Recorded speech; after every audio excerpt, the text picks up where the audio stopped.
کم زناور حیوانات چې په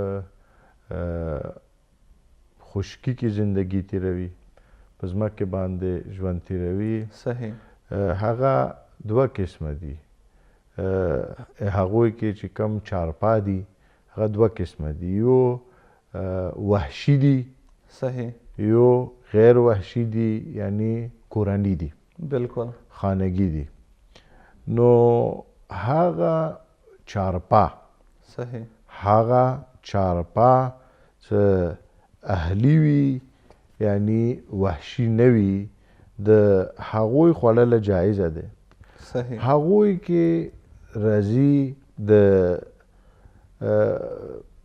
پسونه او وزې صحیح او میږې دغه څومره قسمونه دي پکې دغه ټول حلال دي صحیح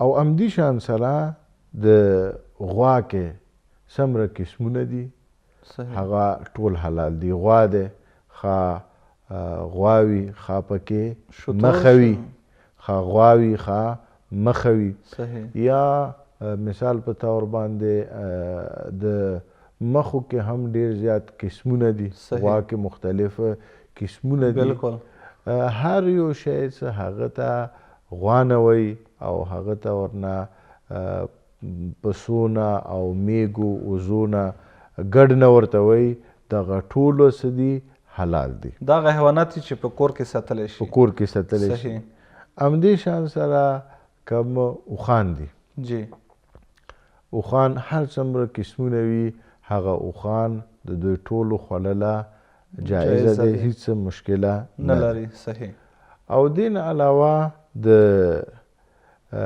خره کچر یابو دغه شیونه د دوی غوښه حرامه نه ده مکروه ده صحیح حرامه نه ده مکروه ده صحیح یعنی پکې ګناه نشته ده دې کې دا آسیان هم راځي مولانا صاحب او آسان شول جی آسان شول خر کچر آس دغه شیزونه حرام نه دي د دې غوښې خوړله بلکې مکروه دي صحیح او دې نه علاوه کم دا کوم چې دغه ټول خانگی دي که نه په کور کې دا په کور کې ساتلی شي وحشي نه دي صحیح په کور کې کم ساتلی شي کم سپي دي صحیح دوی خوړل څه دی حرام دی بالکل او همدې شان سره کم پیشو دی صحیح پیشو خوړل هم اگر چې دغه خانگی حیوان دی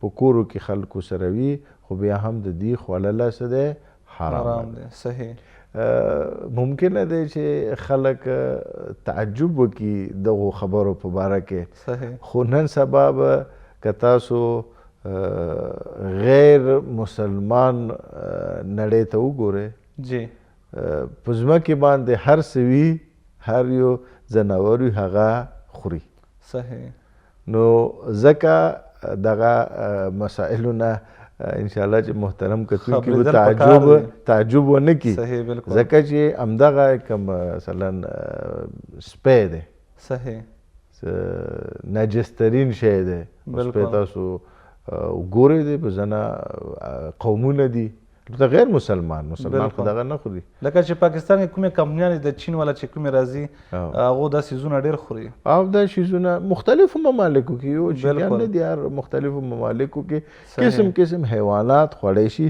نو ځکه یو مسلمان لپاره ضروري دی چې دغو احکامونه ځان خبر کړي ډېره ښکلې خبره دا خو اهلیو یعنی خانگی جناورو مولانا صاحب دې کې دا ځنې چې د خنزیران په کورو کې ساتي دا خو هم بیا د سپي په مثال دی که نه چې دا هم حرام دی د خنزیر ذکر خو په قرآن کې راغلی دی جی بالکل نو خنزیر به څوک حلال ګڼي صحیح او د خنزیر حکم خو ډېر شدیدتر دی قرآن کې ذکر شوی دی او هم په خپله نجس دی او هم د دې خوړله جایزه نه دی حرام دی سپی خو دغه دی چې سپی نجس هم دی مشکل یو بل مشکل هم لري که نه جی بالکل او پیشو هغه مشکل نه لري یو ځای نه نجسوي صحیح خو سپی خو نجس دی. کوم کسان چې په کورو کې سپي ساتي نو په کار دی دې ته پام وکړي چې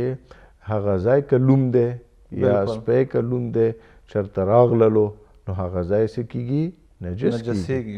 مثلا فرش باندې راغللو صحیح په کور کې فرش باندې راغللو هغه لوم دی یا هغه فرش لوم دی صحیح دیب ځای باندې خپې کېښللې صحیح هغه ځای نجس ولو. یا خوله څه پورې ولګوي خوله در باندې ولګوي.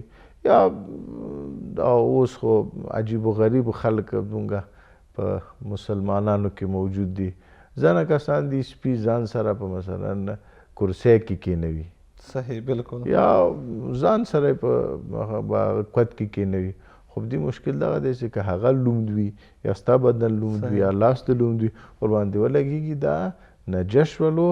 او تاسو ته پته دی چې منزل لپاره ضروري دغه دی چې د انسان بدن پاک وي. په کار دی چې تمامو نجاساتو نه انسان ځان پاک وګڼي. د دې طرف ته ډېر پام کوئ او هغه ځای کې ته لمونځ کوئ بالکل هغه ځای کې ته لمونځ کوئ نو هغه لپاره دته څه کوي تا لباس ورسره نجس کېږي ستا بدن نجس کېږي ستا کور کې کم فرش دی کم قالینه دی او کم ځای کې چې ته مثلا په یو کټ کې په تخت کې ته سملې پکې اوده کېږي هغه نجس کېږي که د کور ته پرېږدي. دې طرف ته ډېر پام وکړې. خوراک خو دې نه کوي د دې غوښه خو دې ته نه خورې دا نجس دی. سپی او خنزیر نجس ول عین دي. موږ په علاقو کې خنزیر خو نشته خو د سپي خلک ډېر ساتي او د دې چې کومه تاسو ډېره ښکلې خبره وکړه په کار دی چې انسان دې نه خبر شي د موږ شریعت دې په باره کې څه وایي. او سپي په باره کې خو حکم بیان شوی دی خو دغه باعث نه کېږي چې ځنه کسان وایي چې مثلا سپی وفادار دی او سپي کې ډېر زیات خاصیتونه دي. بالکل دغه خاصیتونه پکې شته دي خو فقه کې خپل حکم دی چې دغه نجس دی. بالکل خو مثال په طور باندې اوس پولیس والا دې لپاره یو غل معلوم کی سپي ذریعې سره معلوموي. صحیح بالکل دا خدا پکې دغه اثر چولی دی خدا خو دې سره منافات نه لري چې هغه نجس دی. پس دغه انسان خبره ونه کړي چې چونکې سپی یو وفادار شی دی نو دا پاک هم دی. نه مسلماتو نه دی زمونږ فقه کې چې سپی نجس دی دغه خبرې باعث نه کېږي چې مونږ حکم وکړو چې سپی پاک دی او سپی نجس نه دی. انشاءالله متدینین مؤمنین دی خبرو طرف ته پام کوي. بس د دې غوښه حرامه ده لکه څنګه دا نجس دی او د مثلا پیشو وغیره دغه حرام دي. اما وحشي ځنه ځناور دي وحشي هغه حلال دي. مثال په طور باندې همدغو کم پسونه دي بالکل دغو پسو کې ځنه وحشي پسونه وي چې موږ ورته غرني وایو غرني وایو چې وحشي نه مراد دغه دی چې هغه په کور کې نه وي ساتلی شوی په کور کې انسان په اختیار کې نه راځي صحیح او فرار کوي هغه ژوند په غرو کې تیروي. صحیح بالکل آرام سره تا سره ژوند نه تیروي. داسې پسونو خوړله جایزه ده څه مشکله نه دی نه لري جایزه ده. او همدې شان سره کم ځنه سیمو کې داسې غوا دي بالکل چې هغه وحشي دي ښکار ذریعې سره هغه انسان لاس ته راځي د هغه خوړله هم هیڅ مشکله نه لري. او همدې شان سره چې کومه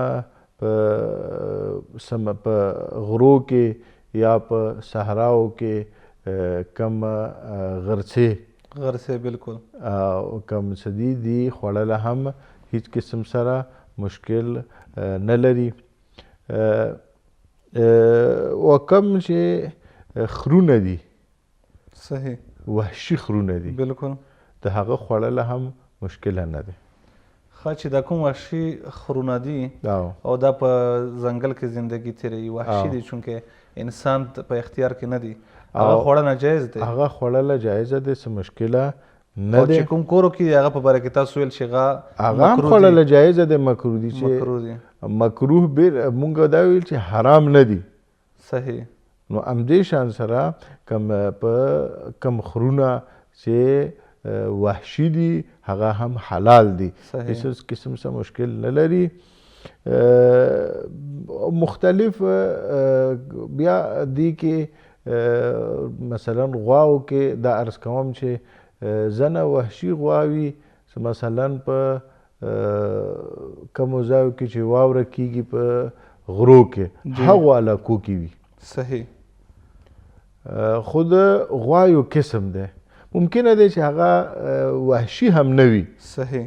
که هغه ته غوا نه ویلی شي د هغه خوړل انسان لپاره د هغه غوښې خوړل جایزه ده، هیڅ قسم څه مشکل نه لري. صحیح.